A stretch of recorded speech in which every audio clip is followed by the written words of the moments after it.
Welcome to சகோதரிஸ் kitchen. இன்னைக்கு நம்ம கேசரி எப்படி செய்யறது தான் பார்க்க போகிறோம். அதுக்கு என்ன தேவைன்னு ஃபஸ்ட்டு பார்த்துக்கலாம் வாங்க. ஒரு கப் ரவை எடுத்திருக்கேன். அது சேமாக 2 கப் சர்க்கரை எடுத்திருக்கேன். ஏலக்காய் பொடி, முந்திரி பருப்பு, நெய். தேவைன்னா கேசரி பவுடர் போட்டுக்கலாம், இல்லைன்னா வேணும்னா விட்டுடலாம். இப்போது நம்ம நெய் போட்டுக்கலாம்.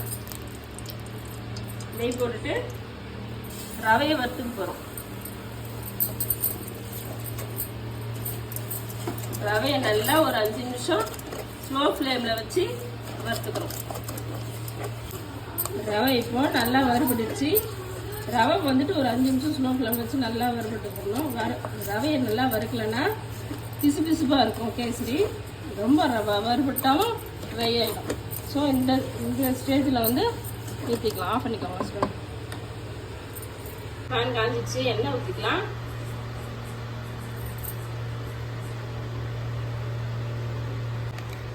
இப்போ நெய் போட்டுக்கலாம்.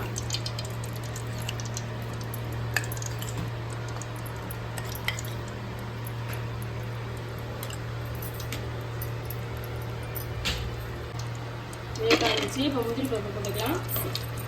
முந்திரி பருப்பு நல்லா பொன்னேரமாக வதக்கிக்கோங்க.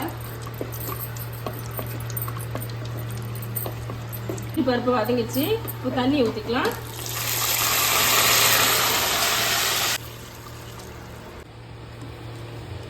கேசரி பவுடர் கொஞ்சம் போட்டுக்கலாம். வேணுங்கிறவங்க கேசரி பவுடர் போட்டுங்க, தேவையில்லைன்னா விட்டுடலாம். தண்ணி 1க்கு 3 நான் வச்சுருக்கேன். அந்த அளவு வச்சுன்னா கரெக்டாக இருக்கும். இப்போது சர்க்கரை ஆட் பண்ணிக்கலாம். அதில்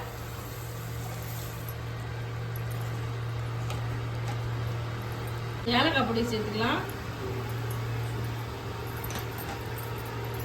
உப்பு ஒரு சிட்டிகை உப்பு. ஸ்வீட்டுக்கு உப்பு போட்டால் தான் அந்த ஸ்வீட்டை தூக்கி கொடுக்கும். இப்போ ரவையை ஆட் பண்ணிக்கலாம். தண்ணி நல்லா கொதிச்சு.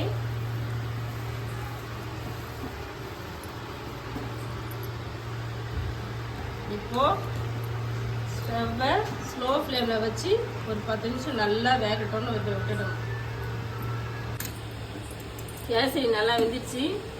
நல்லா சூப்பர் ஸ்மெல்லு வருது. இப்போ ரெடியாக இருக்குது, சாப்பிட்லாம்.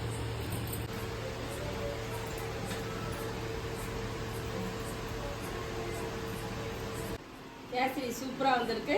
நீங்களும் அதை ட்ரை பண்ணி பாருங்கள்.